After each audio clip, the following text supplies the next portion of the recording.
Hello there, kia ora. This week at Tūranga Waiwai is Koroneihana. It's a celebration of the anniversary of the coronation of the Maori King Tuheitia, who's the ceremonial head of the Waikato Tainui iwi.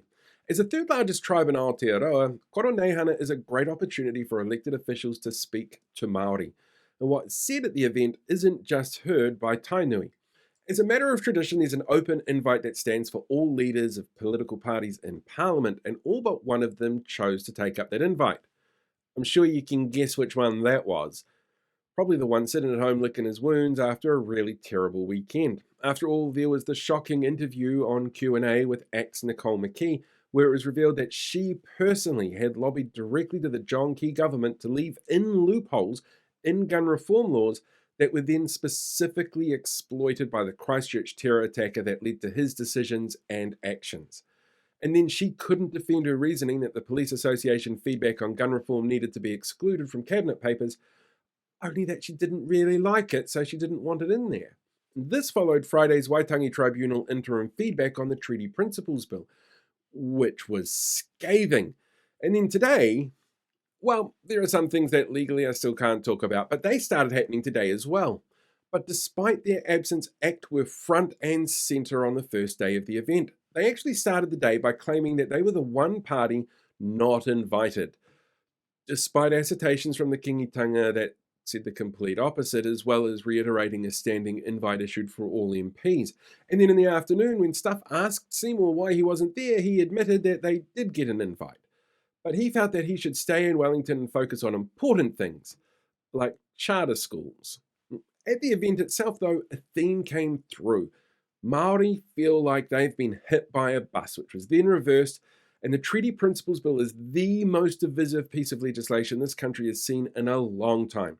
It's a feeling backed up by the One News opinion poll that was released last night, which shows that 46% of people polled feel that there are rising tensions when it comes to race relations in this country. Although ACT, the party that's demanding the referendum and throwing its toys when anything that isn't English is used in any official form, blames Labour. But there is hope the Treaty Principles Bill will be taken behind the beehive and buried forever after its first reading.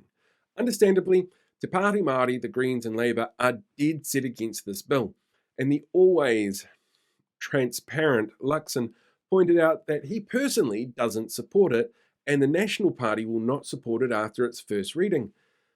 But when you get tweets like this from the Mangere National Party electorate, which were made during the live stream of the event, it does show that there's an undercurrent of national people keen on proceeding. Like MP Joseph Mooney, who has publicly stated he believes Te Tiriti gives each individual in the country the right to tino rangatiratanga. So the question then becomes, is Luxon going to hold the course, or is he going to end up caving if he's getting pressure from both within the party and from external sources like David Seymour throwing a tantrum threatening to break up the government? So the only party in Parliament that no one's really talking about in this process then is New Zealand First. But at today's event, they categorically and emphatically renounced the bill. They pointed out they have to vote for it in the first reading because of the coalition agreement, which Chloe Swarbrick did point out was really something they could renegotiate, particularly when you've got somebody in that agreement who wants to set up a Ministry of Regulation, therefore is against things like wasteful spending, and the bill is obviously doomed to fail, so what's the point of going ahead with it? Renegotiate the coalition agreement.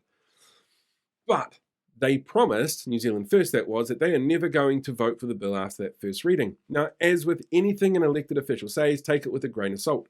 It's easy to make promises and not see them come to fruition. And while the rhetoric from Shane Jones is good to hear, New Zealand First still has in its midst Casey Costello, a founding board member of Hobson's Pledge, which makes it near impossible to believe that the entire party is unified on this.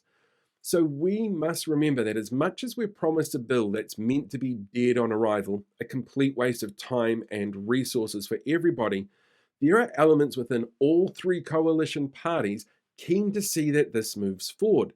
And the real reason for it is not the introduction of a definition for anything or to have a conversation. It's there to stir up conflict, to justify regressive changes that disproportionately impact Maori in this country.